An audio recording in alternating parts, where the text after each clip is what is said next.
Biologics और आज हम कंटिन्यू करेंगे अपने previous chapter the fundamental unit of life. So let's begin.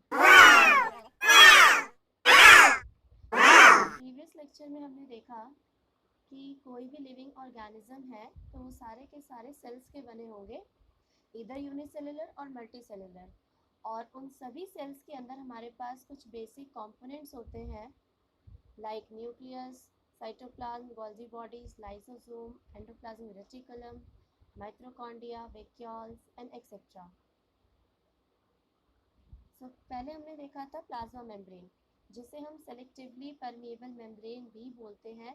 Selectively इसलिए बोलते हैं क्योंकि कुछ सेलेक्टिव चीज़ें ही इस मेम्ब्रेन के थ्रू हायर कंसंट्रेशन से लोअर कंसंट्रेशन की तरफ मूव करती है, और इस प्रोसेस को हम डिफ्यूजन कहते हैं फॉर द गैसेस। लेकिन अगर वाटर हमारे पास हायर कंसंट्रेशन से लोअर कंसंट्रेशन की तरफ मूव करता है तो इस प्रोसेस को हम ऑस्मोसिस कहते हैं। और इस प्रोसेस के बेसिस पे हमारे पास तीन टाइप के सॉल्यूशंस होते हैं on the basis of concentration. The first one is hypertonic solution. Hypertonic solution में क्या होगा, जो आपका सेल के अंदर का कंसंट्रेशन है वो एज कंपेयर टू बाहर की कंसंट्रेशन से ज़्यादा होगा, जिससे कि चीज़ें अंदर से बाहर की तरफ मूव करेंगी। तो इस केस में क्या होगा, जो आपका सेल होगा वो श्रिंक हो जाएगा, सिकुड़ जाएगा, एंड इस प्रोसेस को हम बोलते हैं plasmolysis. Next we have hypotonic solution. Hypotonic solution में क्या होगा कि आपका सराउंडिंग का concentration as compare to inside the cell वो ज़्यादा होगा, तो यहाँ पे चीज़ें बाहर से अंदर की तरफ मूव करेंगी।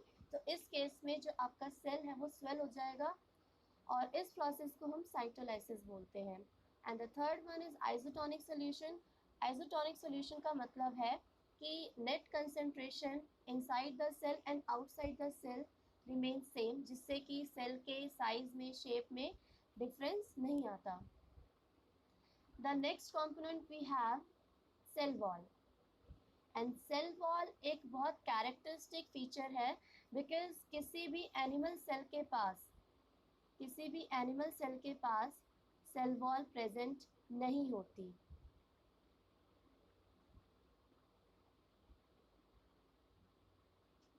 एनिमल सेल के पास ये सेल वॉल नहीं होगी। ये सिर्फ और सिर्फ आपके पास प्लांट्स, कुछ बैक्टीरियाज और आपको फंजाई में मिलेगा।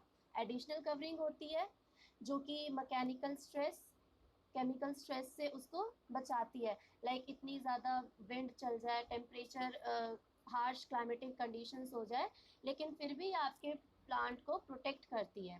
किसकी बनी होती है, सेलुलोज की बनी होती है, जो कि इसको स्ट्रेंथ एंड शेप प्रोवाइड करती है। एंड जब इसके सेलुलर वाटर लूज होता है थ्रू द प्लांट सेल, तो इस प्रोसेस को हम प्लाज्मोलाइसिस बोलते हैं।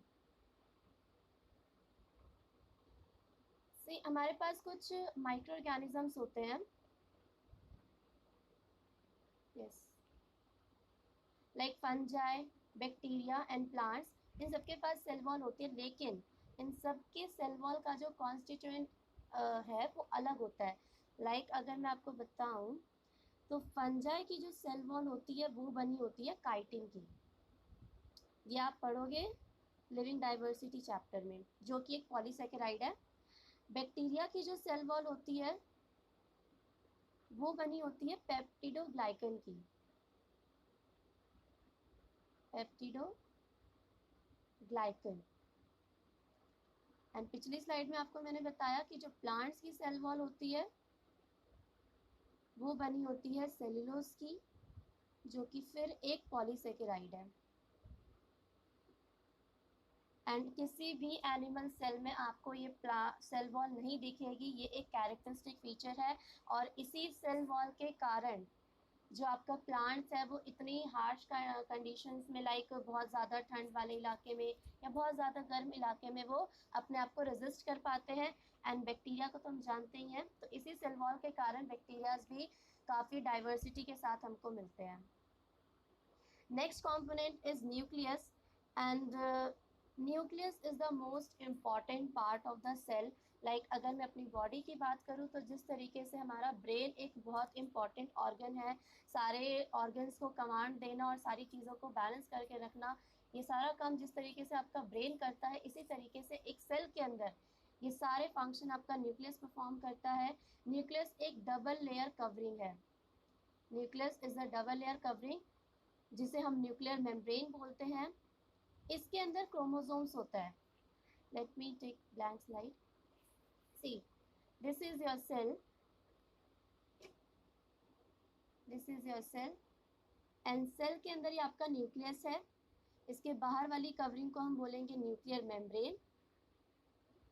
अब इस न्यूक्लियस के अंदर आपका जेनेटिक मटेरियल होता है। This is your nucleus and this is your cell. अब इस न्यूक्लियस के अंदर आपका जेनेटिक मटेरियल होता है, and as we know that we are humans, तो हमारा जेनेटिक मटेरियल जो होगा वो होगा DNA, which means deoxyribo nucleic acid. अब ये जो हमारा डीएनए है ये इस फॉर्म में नहीं होता। हमारा जो देखो जो हमारा डीएनए है वो बहुत लंबा, आप ऐसे समझो कि बहुत लंबा जो थ्रेड है वो हमें न्यूक्लियस में फिट करना है। तो अगर आप उसे ऐसे ही रखोगे तो वो पॉसिबल नहीं है। तो क्या होता है कि जो हमारा डीएनए है, like this is a DNA, ये कुछ इस तरीके से है। ये मान लो आपका डीएनए है। अब ये बहुत ज़्यादा बड़ा होता है, तो इसको ऐसे फिट करना तो पॉसिबल नहीं है। तो हमारे पास कुछ प्रोटीन्स होती हैं। आपकी बुक में एनसीईआरटी की बुक में मेंशन है कि कुछ प्रोटीन्स होती हैं। इन प्रोटीन्स का नाम है histone protein. To be very specific, इन प्रोटीन्स का नाम है हिस्टोन प्रोटीन। अब क्या होता है,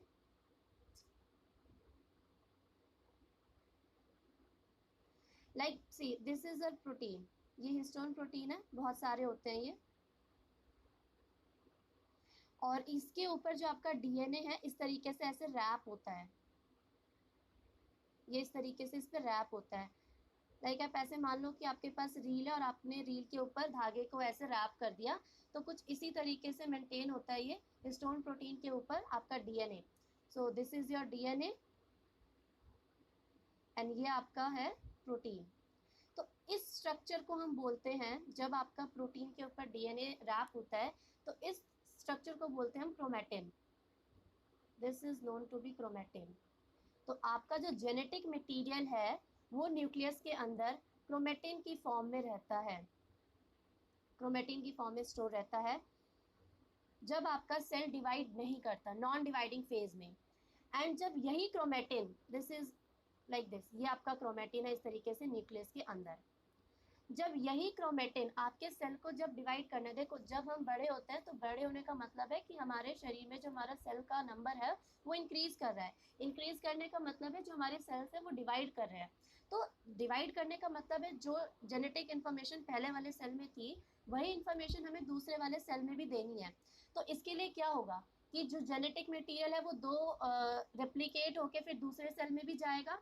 तो इसमें क्या होगा कि जब ये आपका क्रोमैटिन कंडेंस होकर के, मतलब ये आपका क्रोमैटिन है, ठीक है, और ये कंडेंस होकर के इस तरीके का स्ट्रक्चर बना लेता है एंड इसी स्ट्रक्चर को हम बोलते हैं क्रोमोसोम। तो क्रोमोसोम क्या है? Chromosome is form by condensation of chromatin, कि जब वही क्रोमैटिन कंडेंस हो जाता है तो उससे क्रोमोसोम बन जाता है। एंड वी ऑल नो कि हम ह्यूमन बीइंग्स हैं एंड हमारे पास 23 पेयर ऑफ क्रोमोसोम्स होते हैं। It means we have 46 chromosomes, ठीक है। सो यहाँ पे यही सारी चीज़ें लिखी हैं कि it contains chromosomes and chromosome हमारे पास यूनिट ऑफ इनहेरिटेंस जिसे हम डीएनए बोलते हैं, ठीक है। And chromosomes are made up of DNA and protein, क्योंकि मैंने आपको बताया ना कि डीएनए को प्रोटीन के ऊपर फोल्ड करके रखा जाता है और उस पूरे स्ट्रक्चर को हम क्रोमैटिन बोलते हैं। एंड फिर वही क्रोमैटिन जब कंडेंस हो जाता है तो वो क्रोमोसोम बना लेता है। सी, यहाँ पे कुछ और भी चीज़ें हैं, लाइक ये तो पूरा का पूरा हमारा क्रोमोसोम हो गया। एंड इसकी ये जो आर्म्स देख रहे हो आप, ये आर्म्स है, इन्हें आर्म्स बोलते हैं। तो इन आर्म्स को बोलते हैं हम क्रोमेटिड। एंड ये आर्म बीच में एक जगह से अटैच होती है जिसे बोलते हैं सेंट्रोमियर। अब ये जीन क्या है, नेक्स्ट स्लाइड पे देखते हैं। लाइक सी, अब हमारे पास मैंने आपको कहा कि ये आपका डीएनए है।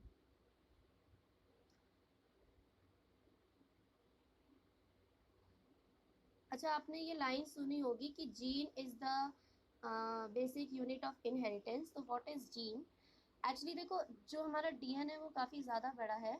तो जब हमारे पार्ट को देखो, जो ये न्यूक्लियस है ये प्रोटीन बनाने में काफ़ी हेल्प करता है। तो ज़रूरी नहीं है कि हमारा कुछ डीएनए का पार्ट हो सकता है उस टाइम पे फंक्शन कुछ काम कर रहा हो, और कुछ पार्ट जो है वो नॉन फंक्शनल हो। मतलब कहने का ये है कि डीएनए बहुत बड़ा है, और डीएनए के अंदर हो सकता है कुछ एरिया कुछ काम कर रहा हो, कुछ प्रोटीन बना रहा हो, ठीक है, और कुछ पार्ट नॉन फंक्शनल वो ऐसे ही है। तो जो पार्ट, मान लो इतना पार्ट उस समय डीएनए का काम कर रहा है, कुछ प्रोटीन वगैरह बना रहा है, ठीक है, तो इस इतने से हिस्से को हम उस टाइम के लिए क्या बोलेंगे? जीन बोलेंगे, क्योंकि एक्चुअली तो काम यही कर रहा है। तो जीन, मैं ऐसे कह सकती हूँ कि DNA is made up of gene. DNA is made up of gene. फिर से बता रही हूँ कि डीएनए हमारे पास एक बहुत लंबा मॉलिक्यूल है, काफ़ी बड़ा मॉलिक्यूल है। तो ज़रूरी नहीं है कि पूरा डीएनए उस वक्त एक्टिव होके काम कर रहा है।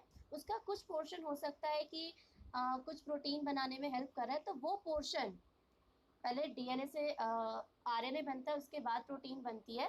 तो जो पार्ट फंक्शनल है उस टाइम पे, उस उतने से पार्ट को हम जीन बोलते हैं। And gene is the basic unit of inheritance, ठीक है।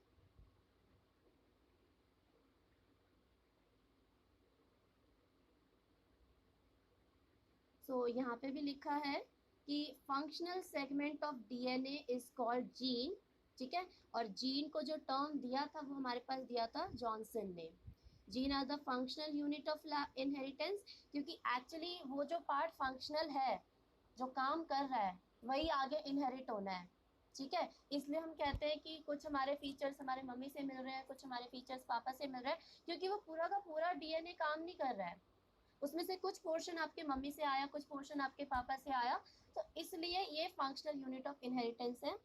एंड ये मैंने आपको बता दिया कि DNA is present as chromatin in non dividing phase of cell, ठीक है। नॉन डिवाइडिंग फेज में आपको क्रोमेटिन की फॉर्म में मिलेगा। अदरवाइज अगर वो सेल डिवाइडिंग फेज में है, तो आपको जो आपका जेनेटिक मटेरियल है वो इस फॉर्म में मिलेगा, क्रोमोसोम की फॉर्म में, ठीक है। नेक्स्ट इसके फंक्शन। सो एक तो ये आपके सेल की कंट्रोल, डिवीजन एंड ग्रोथ कराता है, ठीक है।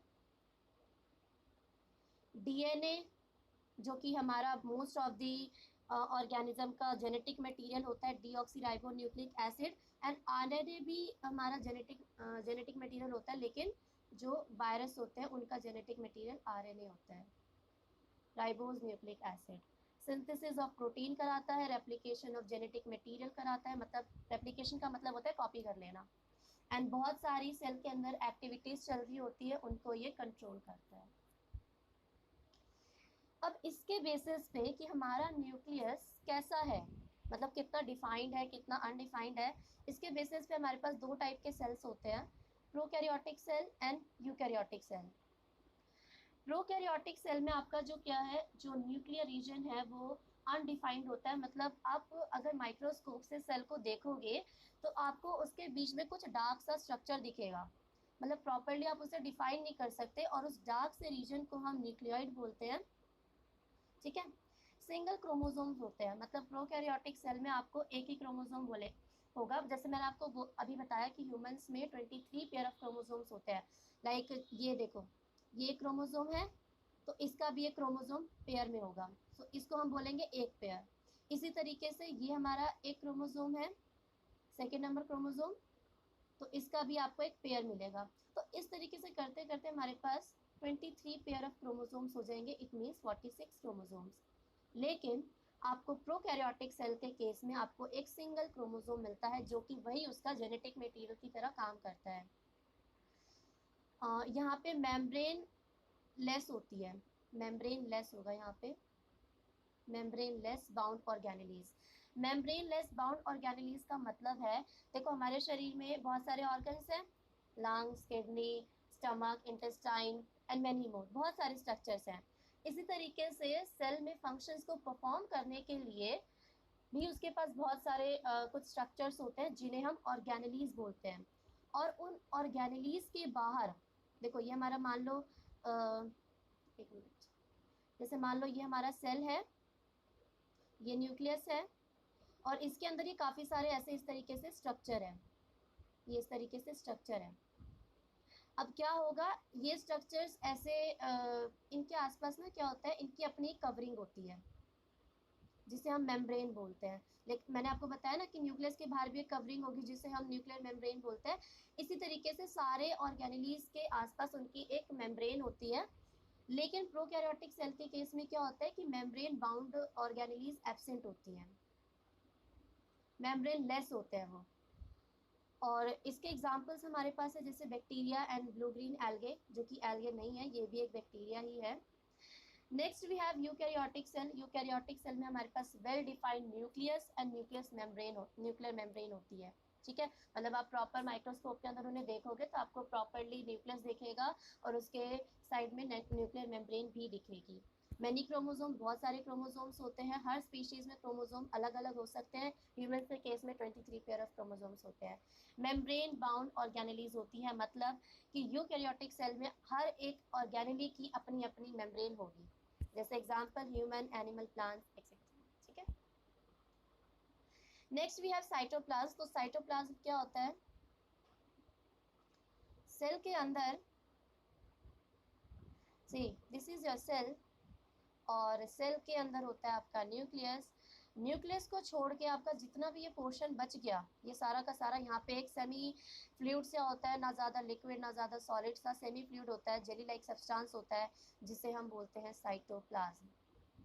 तो ये आपकी बुक में लिखा हुआ है, it's is like jelly like substance, semi solid, jelly like. ठीक है, और अभी मैं बोल रही थी कि ऑर्गेनेलीज प्रेजेंट होते हैं, तो वो सारे के सारे ऑर्गेनेलीज, मतलब सारे के सारे जो स्ट्रक्चर्स है जो कि सेल की बहुत सारी फंक्शंस को परफॉर्म करते हैं, वो सारे के सारे ऑर्गेनेलीज इसी साइटोप्लाज्म में प्रेजेंट होते हैं। ठीक है, एंड हाँ, मैंने आपको प्रीवियस लेक्चर में बताया था कि साइटोप्लाज्म और अगर आप इसके न्यूक्लियस को मिला दो, मतलब इस पूरे रीजन को, सेल मेम्ब्रेन के अंदर का पूरा का रीजन, तो वो आपका क्या कहलाता है, प्रोटोप्लाज्म। तो प्रोटोप्लाज्म आपका क्या हो गया, साइटोप्लाज्म प्लस न्यूक्लियस। और जो प्रोटोप्लाज्म हमारे पास टर्म थी वो सबसे पहले दी थी J.E. परकिंजे ने।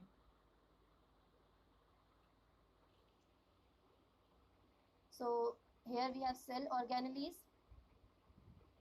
Each cell has separated structures called cell organelles. बहुत सारे स्ट्रक्चर होते हैं हर सेल में जिन्हें हम सेल ऑर्गेनेलीज बोलते हैं, और ये सेल ऑर्गेनेलीज बहुत सारे अलग अलग केमिकल एक्टिविटीज़ करते हैं। तो इसी तरीके से हमारे पास है कुछ endoplasmic reticulum, Golgi apparatus, lysosome, mitochondria, और इसके अलावा भी बहुत सारे होते हैं। ठीक है, तो सबसे पहले हमारे पास है एंडोप्लाज्मिक रेटिकुलम। अब एंडोप्लाज्मिक रेटिकुलम क्या है, सी ये आपका जो दिखाया गया, ये आपका न्यूक्लियस दिखाया गया है बीच में। तो न्यूक्लियस, अब इसकी आप लोकेशन देखो, ये भी बहुत ज़रूरी है कि जो आपका एंडोप्लाज्मिक रेटिकुलम है वो न्यूक्लियस की साइड पे ही होता है। ये देखो आप इस तरीके से ट्यूब लाइक स्ट्रक्चर्स बना रखे हैं, यानी आपको न्यूक्लियस की साथ ही मिलेगा।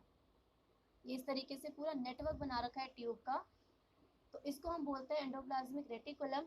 और ये बहुत ज़्यादा सिमिलर है आपके प्लाज्मा मेम्ब्रेन से। ये क्यों बोला, क्योंकि जब आप इनका स्ट्रक्चर देखोगे तो जो स्ट्रक्चर प्लाज्मा मेम्ब्रेन का होता है वैसा ही स्ट्रक्चर आपके एंडोप्लाज्मिक रेटिकुलम का होता है। स्ट्रक्चर का मतलब है कि वो किन कंपोनेंट से बना है। तो जो आपकी प्लाज्मा मेम्ब्रेन होती है वो आपकी बनी होती है फॉस्फोबायलिपिड लेयर की।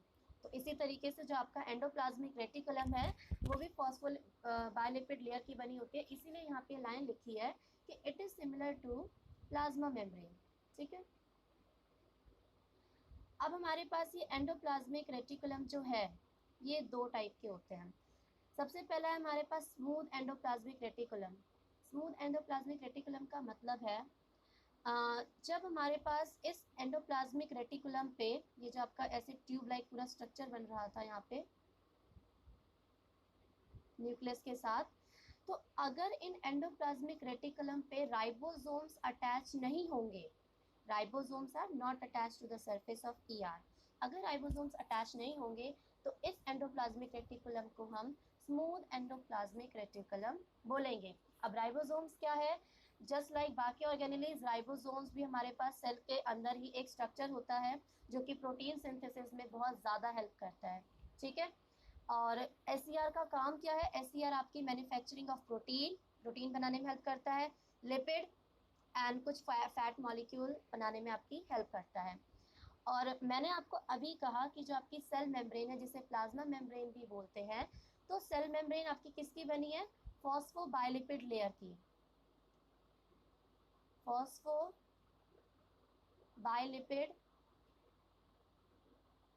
लेयर। एंड अभी आपको बताया कि जो एसआर है वो किन किन की मैन्युफैक्चरिंग में हेल्प कर रहा है? कुछ proteins, lipid and fat molecule. तो आपका जो सेल मेम्ब्रेन होती है उसके अंदर कुछ प्रोटीन भी होते हैं एंड ऑफ कोर्स लिपिड तो आपको यहाँ पे दिख ही रहा है। तो आपकी जो सेल मेम्ब्रेन है वो लिपिड और फॉस्फोरस प्लस कुछ प्रोटीन से मिलकर बनी होती है, और ये सारे के सारी मैन्युफैक्चरिंग में आपका एसईआर हेल्प कर रहा है। इसीलिए आपका जो स्मूथ एंडोप्लाज्मिक रेटिकुलम है वो सेल मेम्ब्रेन बनाने में हेल्प करता है, और इस प्रोसेस को हम बोलते हैं मेम्ब्रेन बायोजेनेसिस। इस प्रोसेस को हम क्या बोलते हैं? Membrane biogenesis. Next we have rough endoplasmic reticulum. अब रफ एंडोप्लाज्मिक रेटिकुलम क्या होगा कि अगर आपके एंडोप्लाज्मिक रेटिकुलम पे राइबोसोम्स अटैच होंगे तो आपको सरफेस कैसा दिखेगा? रफ दिखेगा, इसलिए हम इसको रफ एंडोप्लाज्मिक रेटिकुलम बोलते हैं। और ये to be very specific synthesis of protein में हेल्प करता है, प्रोटीन बनाने में हेल्प करता है। अब ओवरऑल देखा जाए तो फंक्शन ऑफ एंडोप्लाज्मिक रेटिकुलम क्या है? एक तो ये ट्रांसपोर्टिंग चैनल, ठीक है, मतलब एक तो यहाँ पे काफ़ी प्रोटीन बन रहे हैं और उन फिर प्रोटीन को ट्रांसपोर्ट भी किया जाता है, क्योंकि प्रोटीन बनाना और फिर उसको बहुत सारी जो हमारे सेल में बहुत सारी सेलुलर एक्टिविटीज़ चल रही होती है, तो उन काफ़ी सेलुलर एक्टिविटीज़ में प्रोटीन की नीड होती है। तो बनाने का काम यहाँ भी होता है और फिर इसको ट्रांसपोर्ट भी किया जाता है थ्रू आउट द सेल। यहाँ पे बहुत सारी केमिकल एक्टिविटीज़ भी हो रही होती है एंडोप्लाज्मिक रेटिकुलम पे। एंड एक ये बहुत इम्पॉर्टेंट है कि detoxification of poison and drug take place in liver cells of vertebrates. अभी के लिए आपको मैं बता देती हूँ, आप आगे पढ़ोगे अपने क्लास 7 चैप्टर में diversity in living organisms, vertebrates क्या होते हैं। जस्ट टू बी हेयर मैं बता देती हूँ, वर्टिब्रेट्स उन ऑर्गेनिजम्स को बोलते हैं जिनके अंदर नोटोकॉर्ड होती है। अब नोटोकॉर्ड क्या होती है? नोटोकॉर्ड इज नोटोकॉर्ड नोटोकॉर्ड एक रॉड लाइक स्ट्रक्चर होता है सारे वर्टिब्रेट्स में। Notochord is rod like structure जो कि आगे चल के आपकी स्पाइनल कॉर्ड में चेंज हो जाती है in the case of human beings. तो नोटोकॉर्ड जितने भी ऑर्गेनिज्म में प्रेजेंट होगा उन सभी ऑर्गेनिजम्स को हम वर्टिब्रेट्स बोलते हैं। तो वर्टिब्रेट्स के अंदर जो हमारा लिवर है, तो लिवर के जो सेल्स होते हैं जिन्हें हम हिपैटोसाइट्स बोलते हैं, लिवर के सेल्स को हम क्या बोलते हैं? हिपैटोसाइट। तो हम जितना भी अल्कोहल कंज्यूम करते हैं या फिर ड्रग्स लेते हैं तो उनका डिटॉक्सिफिकेशन यानी कि उनके जहर को कम करना, उनमें जितना भी पॉइजन है उसको ख़त्म करने का काम कौन करता है? ये लिवर के सेल्स करते हैं। इसीलिए अगर कोई भी ह्यूमन की बात कर लो या फिर कोई भी organism to be very specific humans, अगर हम ज़्यादा अल्कोहल कंज्यूम करते हैं, बहुत ज़्यादा ड्रग्स लेते हैं, तो सबसे पहले हमारे लिवर को डैमेज होने का खतरा रहता है, क्योंकि वहीं पे ये सारा डिटॉक्सिफिकेशन का काम चलता है। ठीक है, सो आज के लिए इतना ही। I hope you will understand and thank you.